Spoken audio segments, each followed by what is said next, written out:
오늘 샬롬 찬양대 찬양 하나님께서 기뻐 받으신 줄로 믿습니다. 2차 세계대전이 끝나가던 즈음에 한 독일인 사업가가 있었습니다. 그 독일인 사업가의 이름은 오스카 신들러입니다. 1994년도에 개봉된 신들러 리스트라고 하는 그런 영화가 있었는데, 이 영화는 오스카 신들러라고 하는 이 실제 인물의 이야기를 바탕으로 해서 만들어진 영화입니다.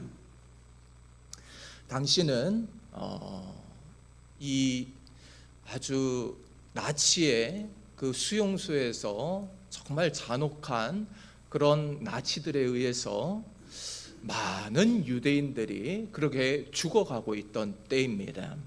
처음에 신들러는요, 오로지 돈을 벌기 위한 목적으로 이 유대인 노동자들을 자신의 공장에 이제 고용을 했습니다. 하지만 그는 점점 이 현실, 너무나도 잔혹한 이 현실을 외면할 수 없게 됩니다. 자신의 공장에 일하러 온 이 노동자들의 얼굴을 바라볼 때에 이 사람들은 더 이상 나에게 돈을 벌어다 주러 온 그런 노동자가 아니라 한 사람의 생명으로 보이기 시작한 것입니다. 그래서 그는 큰 결심을 합니다. 어떤 결심을 했는가 하면은, 내가 가진 전 재산을 다 팔아서라도 이 사람들을 내가 살려야 되겠다. 그렇게 해서 만들어진 것이 바로 신들러의 리스트, 신들러의 명단입니다. 당시 그가 작성한 이 리스트에는요, 약 유대인 1200명의 이름이 기록되어 있었다고 합니다. 그러니까 이 신들러 한 사람이 살려낸 사람들이 어마어마한 겁니다. 1200명의 그런 사람들을 살려냈다는 거예요. 여러분, 이 신들러의 리스트, 그 명단에 이름이 적힌 사람들은요, 그 수용소, 아우슈비츠 이런 수용소에서 빠져나와서 이제 공장으로 옮겨와서 그들은 살아남을 수가 있었습니다. 그런데 신들러의 리스트에 들지 못한 사람들은요, 죽음의 열차를 타고 아우슈비츠로 그렇게 보내지는 거예요. 여러분, 이처럼 신들러의 그 리스트, 명단에 들었다라고 하는 것은요, 이것은 생명과 죽음의 그 경계, 생명과 죽음의 경계에서 살아났다, 구원을 얻었다라고 하는 의미인 것입니다. 거의 죽을 뻔한 목숨이었어요. 완전히 이 뭐라 그럴까요? 죽음의 문턱 앞에까지 갔다가 극적으로 살아나게 된 것입니다. 영화의 마지막 장면에서 이 신들러가 마지막으로 하는 말이 저는 참으로 인상 깊었습니다. 그가 낀 그 반지를 보면서, 이 반지 하나를 더 팔았으면은 또 다른 생명을 살릴 수 있었을 텐데, 그 말을 하자 다른 유대인 생존자들도 이 신들러와 함께 오열을 하면서 우는 것입니다. 그 사람들은 신들러의 리스트에 자신의 이름이 기록되면서 이 신들러로 인하여서 그렇게 구원을 받은 사람들입니다. 그러니까요, 신들러가 작성한 이 명단은 구원의 책이었고, 구원의 명단이었고요, 이것은 신들러의 생명책이었다라고 하는 것입니다. 수많은 유대인들을 죽음에서 건져낸 생명책이었습니다. 여러분, 오늘 우리가 함께 읽은 에스라서 2장 말씀에도 보면요, 이러한 리스트가 나오고 있습니다. 수많은 사람들의 이름들이 나오고 있는데, 마치 신들러 리스트처럼 이 이스라엘 백성들의 이름이 하나하나 이렇게 다 기록이 되어 있는 거예요. 오늘 우리가 시간 관계상 2장 전체를 다 읽지는 못했지만 집에 가셔서 이 2장을 반드시 읽어보시기를 바랍니다. 오늘 본문에는 수많은 수많은 사람들의 이름이 기록되어 있는데 이 사람들은 누군가 하면은 바벨론 포로지에서 다시 예루살렘으로 돌아온 사람들의 이름입니다. 여기에 기록된 이름들은요 1차 포로자들의 그런 이름입니다. 1차 포로자들의 이름이고 이 사람들은요 스룹바벨의 지도하에 돌아갔어요. 그 다음에 2차로는 이제 에스라에 의해 가지고 이제 고향 땅으로 2차 포로 때 이제 돌아오게 되는 거죠. 여러분 오늘 이 귀한 자들의 이름은 우리 하나님께서 기억하시는 이름들입니다. 하나님의 기억 속에 있는 이름들, 하나님께서 그 한 사람 한 사람들을 다 기억하고 계시는 거예요. 그렇기 때문에 오늘 이 2장에 나오는 이 명단이 얼마나 귀한지 모릅니다. 많고 많은 사람들 중에 하나님의 구원과 회복의 역사에 함께할 사람으로 오늘 에스라 2장에 그 이름이 기록된 것입니다. 여러분 신들러의 그 명단 리스트에 올라간 사람들이 구원을 얻었듯이 오늘 에스라 2장에 기록된 이 이름들은 영적 포로 상태에서 자유를 누리게 된 영적 포로 상태에서 풀려난 사람들의 그러한 명단인 것입니다. 여러분 그런데 그 당시에도 이를 시시하게 생각하는 사람들도 물론 있었습니다. 아니 무슨 이제 다시 돌아간들 예루살렘으로 돌아가봤자 그게 무슨 소용이 있느냐, 그게 무슨 의미가 있어, 아무것도 보장된 것이 없는데 설사 돌아간들 뭘 해먹고 앞으로 살아야 되냐, 그런 사람들도 있었어요. 나는 이미 이곳에서 바벨론에서 뿌리 내리고 정착해서 잘 살고 있는데 굳이 뭐 하려고 폐허가 된 그 예루살렘으로 다시 돌아가냐, 그런 사람들이 있는 거예요. 이와 같이 예루살렘으로 다시 돌아가는 것에 대해서 별로 썩 내게 하지 않고 바벨론에 그대로 남은 사람들도 많이 있었습니다. 그들은 예루살렘으로 돌아가지 않고 바벨론에 남기로 결정한 거죠. 그들의 조상들이, 그들의 아버지와 할아버지 세대가 정말 짐승처럼 포로로 끌려왔던 그 땅에, 그곳에 그대로 살기로 결정을 한 것입니다. 여러분 그러니까 바벨론에 남은 자들에게는 예루살렘이라고 하는 것이 하나님께서 이 이스라엘 백성들에게 주신 약속의 땅, 이 가나안 땅이 아무 의미가 없는 겁니다. 그래서 뭐 어쩌란 말이냐, 뭐 나는 이제 여기서 잘 살고 있는데 예루살렘이 나에게는 아무런 의미가 없다라고 하는 겁니다. 다시 말해서요, 쉽게 얘기하자면 이런 거예요. 예루살렘이 밥 먹여주냐, 가나안 땅이 밥 먹여주냐, 이런 말과 똑같은 것입니다. 왜 내가 예루살렘으로 돌아가야 되는데, 나는 바벨론에서 태어나서 여기서 잘 살고 있는데 바벨론이 내 고향이야, 아유 무슨 구식 같은 그런 말을 하고 있어, 약속의 땅이라니, 아유 나는 그냥 여기서 살래, 나는 여기서 살 테니나 당신들이나 그곳에 가서 잘 사쇼, 신경 끄쇼, 이런 말과 같은 말인 것입니다. 여러분 그러니까 분명 이들의 혈통은 유대인이 맞아요. 하나님의 선민이 맞습니다. 그러나 이미 이방 땅에서 오랜 세월을 살면서 그곳에 완전히 동화되고 그곳에 완전히 물들어서 살면서 이제는 신앙인으로서 하나님의 백성으로서의 삶이 아니라 완전히 세속화되어 버린 그들의 모습을 보게 되는 것입니다. 아니 세상에 먹고 사는 일보다 더 중요한 일이 어디 있냐, 신앙이 밥 먹여주냐, 예루살렘이 밥 먹여주냐, 그런 뜻입니다. 오늘날에도 그런 사람들이 많이 있죠. 교회가 밥 먹여줘? 아유 먹고 살기도 바빠 죽겠는데 당신들이나 예수 믿고 천국에 잘 가시오, 나는 여기서 이렇게 살 테니, 그런 사람들이 많이 있는 거예요. 여러분, 바벨론이 주는 그런 혜택들이 있습니다. 문화적으로나 사회 인프라나 여러 가지 편이나 이러한 것들은요, 예루살렘, 폐허가 된 예루살렘하고는 비교가 안 되는 거예요. 예루살렘 가면은 고생하는 것이 그 당연한 일이었습니다. 그러니까 그들은 바벨론에 남겠다는 거예요. 왜 내가 예루살렘에 가서 사서 고생을 해? 그래서 그들의 이름은 오늘 에스라 2장 이 포로자 귀한 명단에서 빠진 거예요.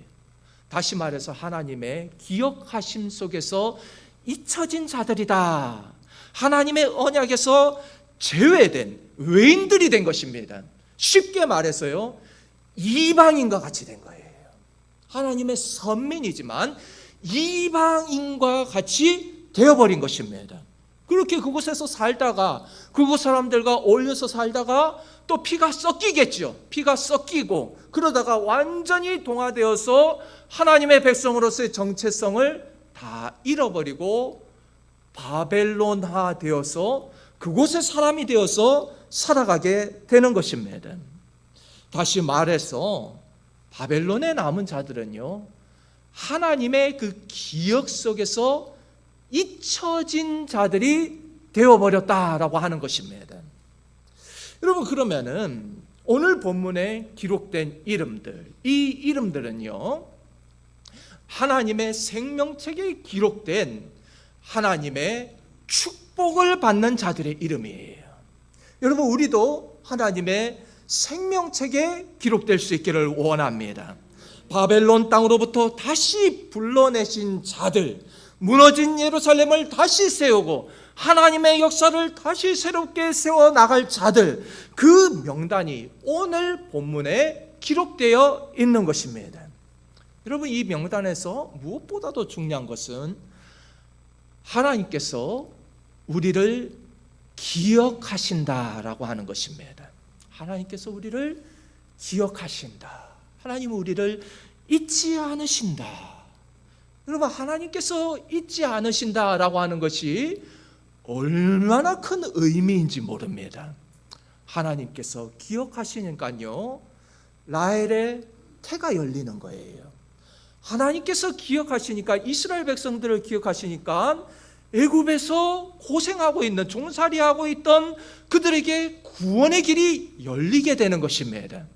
여러분, 하나님께서 우리를 기억하셨기 때문에 예수 그리스도를 이 땅에 보내주셔서 우리를 멸망 가운데서 건져내신 줄로 믿습니다. 하나님의 기억하심, 이것이 얼마나 큰 축복인가라고 하는 거예요. 여러분, 하나님께서 기억하신다는 말은요, 하나님께서 일하신다라는 말과 같은 말입니다. 여러분, 그렇기 때문에 여러분의 이름이 하나님께 기억되게 하시길 바랍니다. 하나님께 기억되게 하실 때에 하나님께서 여러분의 삶에 개입하시고 하나님께서 일하시기 시작하실 줄로 믿습니다. 어떤 어려운 환경 가운데 있다 할지라도 하나님께서 여러분을 기억하시기만 하면은 하나님이 여러분의 삶에 직접 개입하셔서 일하시기 시작하는 거예요. 그때 회복의 역사가 일어나는 것이고 기적이 일어나는 줄로 믿습니다. 여러분, 이 세상에 수많은 사람들이 있지만 그런 사람들 가운데 하나님께서 우리의 이름을 기억하시고 하나님의 생명책에 기록해 놓으셨다. 이게 얼마나 큰 영광이고 큰 축복인가라고 하는 거예요. 여러분, 신들러 리스트에 이름이 기록된 사람들은요, 그 나치에게서 구원을 얻었듯이 여러분, 하나님의 생명책에 기록이 되면요, 지옥 가운데 건져내서 천국으로 옮겨가는 줄로 믿습니다. 신들러 리스트에 이름이 올라간 사람들은요, 이 땅에서의 삶이 끝이에요. 그러나 우리 하나님은 영원한 천국으로 우리들을 인도하여 주시는 줄로 믿습니다. 그러니까 하나님의 리스트에 우리는 반드시 그 생명책에 이름이 들어가야 되는 거예요. 오늘 이 예배 가운데 나온 우리 모든 성도들의 이름이 한 사람도 빠지지 않고 생명책에 기록되시기를 주님의 이름으로 축복합니다. 오늘 에스라서 2장의 명단은 하늘의 생명책을 미리 보여주고 있는 것입니다. 계시록 21장 말씀을 보면요, 어린 양의 생명책에 기록된 자들만 새 예루살렘에 들어가게 될 것이다. 아멘. 아멘이 별로 안 커요. 아멘이 별로 안 커. 이럴 때는 누구보다도 크게 아멘 해야 되는 거예요. 아멘 타이밍을 잘 모르시는 것 같아. 다시 하겠습니다. 어린 양의 생명책에 기록된 자만 새 예루살렘에 들어가는 줄로 믿습니다. 여러분 이렇게 잘 하시면서 평소에도 이렇게 하시면 얼마나 좋아요.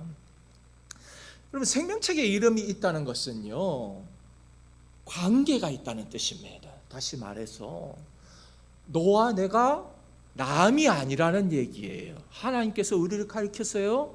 너는 내 아들이고 너는 내 딸이야.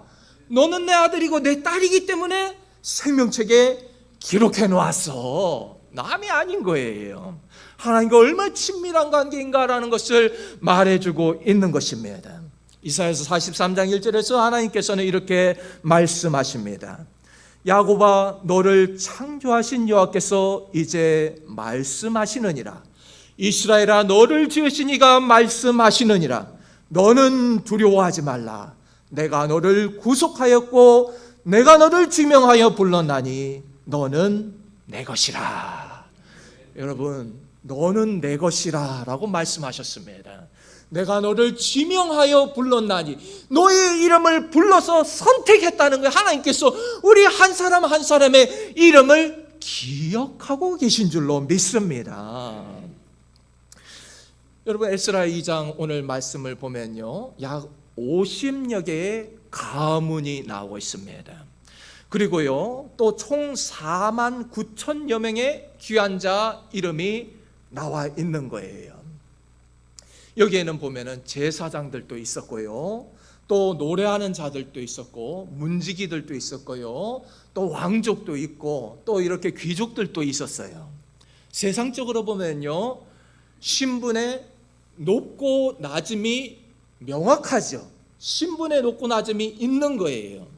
여러분, 그러나 하나님 앞에서는 신분의 높고 낮음이 아무 의미가 없는 것입니다. 하나님 앞에서는요, 모두가 동일한 하나님의 백성인 줄로 믿습니다. 오늘 말씀을 보면요, 자세히 한번 보면은요, 우리 하나님은 이러한 이름의 순서를 딱 기록하실 때에 신분의 높고 낮음에 따라서 기록을 하신 것이 아니라고 하는 것을 알 수 있습니다. 보통 세상에서는요, 이름을 기록하면은요, 높은 사람부터 시작해서 이름을 다 기록하는 거예요.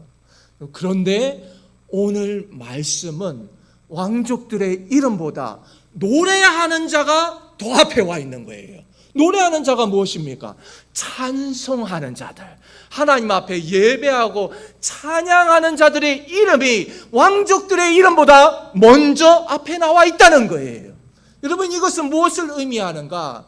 하나님께서는 신분, 세상의 신분의 높고 낮음보다 하나님께 예배하고 하나님께 찬송하고 하나님과 친밀한 자들을 더 존귀하게 여기신다. 아멘. 여러분, 그렇기 때문에 세상에서 인정받기보다 하나님 앞에 인정받으시기를 주님의 이름으로 축복합니다. 세상에서 높은 자리에 올라가고 사람들이 알아주고, 그것보다요, 하나님께서 우리를 인정하여 주시는 것이, 그게 가장 큰 영광인 거예요. 여러분, 한번 상식적으로 생각해 보세요. 이제 이 세상에서 우리가 살아갈 날은 몇십 년밖에 되지를 않아요. 세상에서 영광 받는 날도 몇십 년밖에 되지를 않는 거예요. 그러나 하나님의 세계는, 하나님의 그 천국은요, 영원한 것입니다. 영원한 그 천국에서 영원토록 하나님께 존귀한 자로 인정받는 것, 그게 상식적으로 생각해도 그게 우선인 것이에요. 지혜로운 분들이 되시기를 주님의 이름으로 축복합니다. 여러분, 70년의 그 포로 생활 동안 많은 이들이 포로지에서 그렇게 정착해서 살고 있었습니다. 처음에는 정말 비참하게 그 조상들이 끌려왔지만, 그러나 세월이 지나면서 제가 지난 시간들에 계속 말씀드렸지만 포로들 가운데도 높은 자리까지 올라가는 분들이 많이 있었다라고 말씀을 드렸어요. 느헤미야 같은 분들이 다 그런 분들이, 사회적 지위가 높은 분들도 많이 있었습니다. 여러분, 그러니까요, 그곳에서 정착해서 살아가는 사람들 입장에서는 예루살렘이 나에게 어떤 의미가 있을까? 예루살렘은 그들에게 있어서 먼 과거의 이야기인 거예요. 아니, 내가 태어나서 살고 있는 곳은 이 바벨론이라는 것이죠. 우리가 언제 다시 예루살렘에 돌아가겠어? 그냥 여기서 이렇게 살아가는 거지. 여기의 삶이 그냥 현실인 거야 라고 생각하는 사람들이 많이 있었을 것입니다. 여러분, 그런데 그 가운데도 고레스 왕이 너희 유다 민족들 다시 돌아가라고 했을 때 그 칙령을 듣고요, 거룩한 부담감이 생겨나기 시작한 사람들이 있습니다. 어떤 사람들은 그냥 그곳에 계속해서 남으려고 했지만, 그래, 여호와 하나님께서 우리에게 주신 땅은 바로 가나안 땅인데 우리가 여기에서 왜 이러고 살고 있지? 우리가 돌아갈 곳은 예루살렘이야. 이렇게 거룩한 부담감이 생겨나는 사람들이 있었던 거예요. 여러분, 그러한 마음들이 하나로 모여져서 다시 돌아가자, 다시 예루살렘으로 돌아가자, 이렇게 기한의 결단으로 이어지게 된 것이에요. 여러분, 이 사람들은 세상적으로 봤을 때는 참으로 어리석은 결정을 한 사람들입니다. 어리석은 선택이에요. 사람들은 그렇게 생각했을 것입니다. 아니, 뭐하려고 거기에 가서 사서 고생을 해? 아무것도 보장된 것이 없는데 그냥 여기에서 살던 대로 살면 되지. 저 사람들은 참 어리석다라고 생각했을 것입니다. 여러분, 하지만 믿음의 결단을 내린 이 사람들은 영적으로 봤을 때는 가장 축복된 사람들입니다. 왜냐하면 하나님께서 그들의 이름을 기억하시기 때문입니다. 그것보다 더 큰 축복이 없는 거예요. 하나님의 리스트에, 오늘 에스라서 2장에 딱 그 이름을 기록해 놓으신 거예요. 여러분, 이걸로 충분한 것입니다. 하나님께서 기억하시면은 그 사람의 앞길은 열리게 되는 줄로 믿습니다. 무엇이 더 필요합니까? 하나님께서 우리를 기억하신다고 하는데, 그러면 그때부터는 일사천리로 모든 일들이 해결되기 시작하는 겁니다. 그럼 우리도 마찬가지예요. 세상은요, 우리에게 좀 더 안정된 곳으로, 안락한 곳으로, 편안한 곳으로, 좀 더 세상에 즐길 거리들이 있는 곳으로, 그곳으로 향하라고 세상은 우리에게 말합니다. 여러분, 그러나 믿음은요, 아니야. 그 자리에서 일어나서 예루살렘을 향해서 나아가라고 우리에게 말씀하는 것입니다. 예루살렘은 어떤 곳입니까? 예루살렘은 하나님을 예배하는 성전이 있는 곳이에요. 예배의 자리로 다시 나아가라는 거예요. 세상의 즐거움과 세상의 안락함과 세상의 그 편리함과 세상이 주는 그 즐거움, 쾌락, 그 모든 걸 내려놓고 예배의 자리로 나아가라. 이것이 오늘 말씀의 핵심인 것입니다.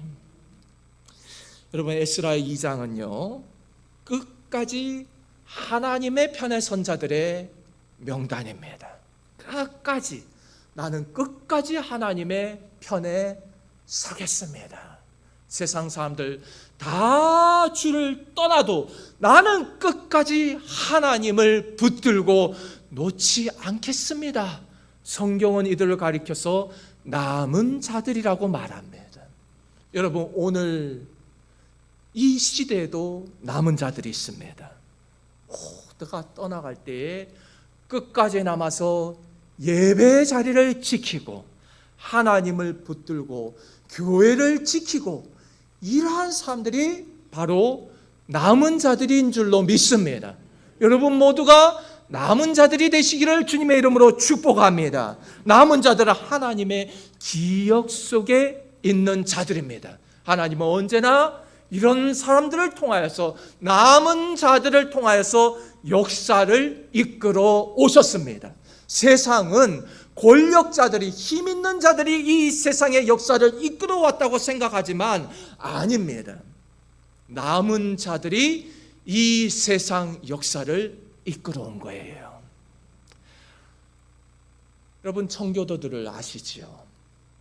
미국에 건너온 청교도들, 메이플라워를 타고 대서양을 건너서 신앙의 자유를 위해서 모든 것을 다 포기한 사람들입니다. 그들은 영국에서의 그 안정된 삶을 다 포기하고 배를 타고 그렇게 미국 땅으로 건너왔습니다. 그들의 마음속에는요, 한 가지 목적이 있었어요.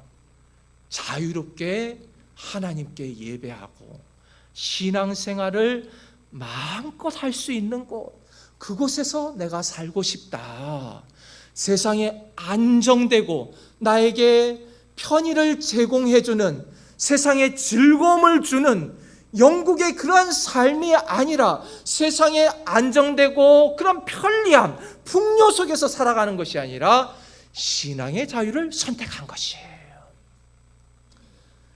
오늘 바벨론 포로지에서 돌아온 이 유다인들의 이야기와 똑같은 이야기인 것입니다.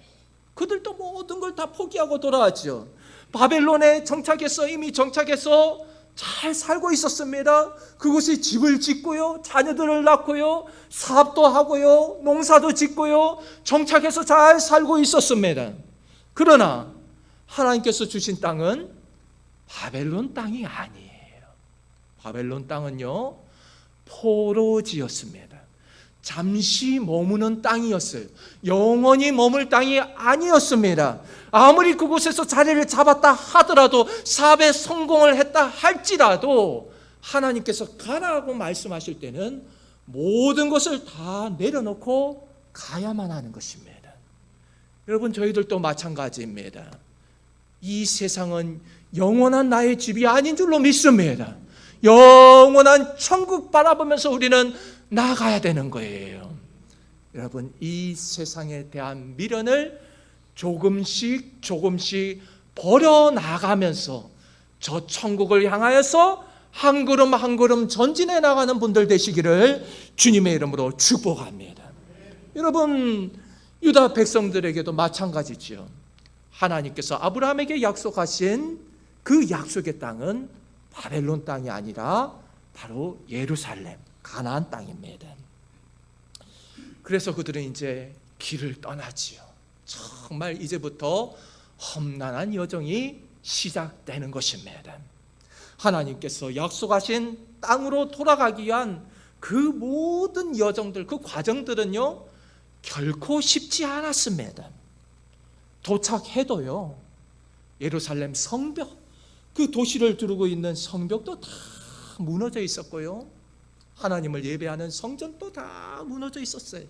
다 불타고 완전히 폐허가 되어 있었습니다. 그뿐만이 아니죠. 주위의 그 주변 민족들, 적들의 방해와 여러 가지 조롱들, 얼마나 그들을 괴롭히는지 모릅니다. 여러분, 그러한 가운데도 그들은 희생을 각오하면서 하나님께로 다시 돌아오는 거죠. 그들의 한 가지 목표는 무엇인가? 예배를 회복하자는 거예요. 무너진 성전을 다시 일으켜 세우고 그곳에서 하나님을 예배하는 그 날만을 바라보면서 돌아온 것입니다. 여러분, 저희들에게도 이 마음이 있기를 원합니다. 바벨론이 의미하는 것은요, 바로 이 세상입니다. 세상이 주는 즐거움이 있고요, 세상이 주는 안락함이 있고 여러 가지 편리함들이 있고 안정됨이 있지만은, 그러나 하나님은 그 자리에서 일어나서 예배의 자리로 다시 돌아가라라고 말씀하시는 겁니다. 다시 그곳으로 돌아가서 베델에서 제단을 쌓고 나의 이름을 부르고 그곳에서 나에게 예배를 드려라, 하나님께서 말씀하고 계시는 것입니다. 여러분, 결국 신앙이라고 하는 것은요, 편안함보다는 순종을 선택하는 것입니다. 순종. 하나님께서는 순종이 제사보다 낫다라고 하셨습니다. 여러분, 메이플라워를 탄 그 청교도들처럼요, 오늘 말씀에 바벨론에서 다시 돌아온 이 유다 백성들처럼요, 저희들도 하나님께서 말씀하시면은 세상의 모든 것을 다 내려놓고 우리의 영적 예루살렘을 향하여서 예배의 자리로 나아가야 할 줄로 믿습니다. 여러분, 신앙의 여정은 언제나 돌아감의 여정입니다. 다시 하나님께서 부르시는 그 자리로, 야곱은 베델로 돌아가는 거예요. 여러분, 오늘 이 이스라엘 백성들은 가나안 땅으로, 예루살렘으로 다시 돌아가는 겁니다. 우리가 돌아가야 할 곳은 어디냐? 예배의 자리로 돌아가야 하는 것입니다. 이 세상에 살아가면서 세상의 마음 다 빼앗기고 세상 속에 완전히 동화되어서 하나님의 백성이라고 하지만은 무늬만, 껍데기만 하나님의 백성이고 나의 마음과 나의 생각과 나의 가치관은 완전히 세상적인 가치관으로 가득 차 있어서 세상 사람들과 똑같이 살아가고 있었다면은 오늘 이 아침에 다시 결단하라는 것입니다.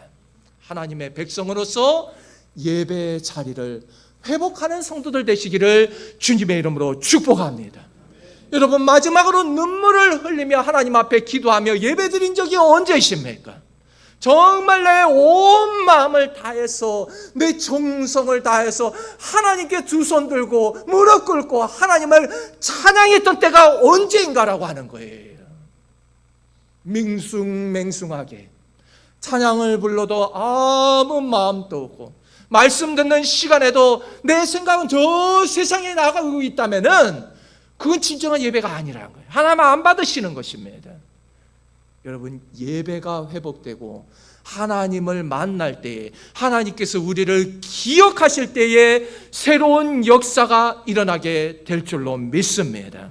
여러분요, 오늘 이 말씀은 바벨론에서 돌아온 자들의 이야기이고 메이플라워를 타고 신대륙을 향한 자들의 이야기일 뿐만 아니라 바로 우리를 향하신 하나님의 부르심, 하나님의 음성이심을 믿으시기를 바랍니다.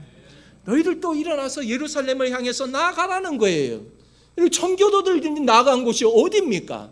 신대륙, 그 미국 땅이지만은 그들은 그곳이 예루살렘이었던 것입니다. 오늘 저희들도 예루살렘을 향하여 나가야 할 줄로 믿습니다. 여러분, 바벨론에 포로로 끌려갔던 자들은요, 세상적으로 보면은 완전히 실패자들입니다. 자유를 잃고요, 나라도 잃어버리고, 그리고 삶의 터전을 잃어버렸습니다. 세상적 기준으로 볼 땐 완전히 끝났습니다. 그러나 그들은 끝나지 않았어요. 세상적으로 보면 끝났지만은 하나님께서 그들을 여전히 기억하고 계셨기 때문에, 여러분, 그래서 하나님께서는 그들의 이름을 다시 부르시고 70년 만에 다시 고향 땅으로 나아갈 수 있는 길을 열어주신 것입니다. 끝이 아니에요. 회복의 역사는 하나님의 때에 일어나는 줄로 믿습니다. 오늘 예배에 나오신 분들 중에 바벨론 포로지에서 살아가는 것과 같이 고생하면서 여러 가지 눈물을 흘리면서 살아가는 분들이 계신다면은 하나님의 회복의 역사를 믿으시기를 축복합니다. 여러분은 여전히 하나님의 기억 속에 있는 줄로 믿습니다. 그렇기 때문에 하나님의 전에 나와서 더욱더 하나님을 붙들고 하나님으로 하여금 우리를 기억하게 할 때, 하나님 우리를 기억하여 주시옵소서. 내 이름을 기억하여 주시고 우리의 가정을 잊지 말아 주십시오. 하나님 우리 세운교회를 잊지 말아 주십시오. 하나님 이 나라와 이 민족을 잊지 말아 주십시오. 그럴 때에 하나님께서 나의 인생과 나의 가정과 우리 교회와 우리 나라를 일으켜 세워 주실 줄로 믿습니다. 여러분, 청교도를 한번 보십시오. 청교도들은요, 신대륙으로 건너갈 때에 일확천금을 노리면서 그렇게 건너간 자들이 아니었습니다. 유럽에서 그때도 많은 사람들이 건너갔어요. 그러나 남미로 건너간 사람들은요, 일확천금을 노리며 간 사람들입니다. 그러나 청교도들은요, 내가 거기 가서 잘 먹고 잘 살고 그걸 위해서 간 게 아니에요. 신앙의 자유를 찾아서 바다를 건넌 것입니다. 여러분, 그래서 그렇게 도착했지만은 정말 도착하자마자 혹독한 겨울이 기다리고 있었습니다. 도착해서도 죽어가는 사람들이 얼마나 많았는지 몰라요. 그러나 그들은 그들의 선택을 후회하지 않았습니다. 내가 여기에서 이렇게 죽는다 하더라도 나는 천국에 들어간다는 거예요. 후회 없다는 것입니다. 후회하지 않고 하나님을 원망하지 않아요. 하나님, 내가 이렇게 신앙의 자유를 위해서 여기까지 왔는데 하나님은 어떻게 나에게 이러실 수가 있습니까? 이러지 않았습니다. 감사하면서 하나님께 영광 올려드리는 것이에요. 여러분, 이것이 바로 미국이란 나라의 기초가 된 줄로 믿습니다. 신앙의 기초를 다져 놓은 것입니다. 여러분, 그렇기 때문에 이 세상의 역사는 남은 자들, 하나님으로부터 선택된 자들, 하나님의 기억하심 속에 있는 자들이 이 세상의 역사를 이끌어가는 줄로 믿습니다. 여러분, 오늘 우리도 그들과 다르지 않습니다. 오늘 현대사회는요, 신앙보다 삶의 안정과 세상적인 즐거움과 여러 가지 편리함들을 그걸 최고로 여기는 거예요. 하나님 앞에 예배 드리는 것보다 세상적인 것들, 그걸 더 소중하게, 그걸 더 가치 있게 보는 것입니다. 여러분, 그러나 우리 그리스도인들은요, 가장 최우선이 무엇이냐? 하나님이 최우선이고, 예배가 최우선이고, 교회가 최우선이고, 복음 전파가 최우선이고, 신앙으로 살아가는 것이 그게 최우선인 줄로 믿습니다. 여러분, 신앙이 흔들리면요, 삶의 방향도 흔들리게 되는 거예요.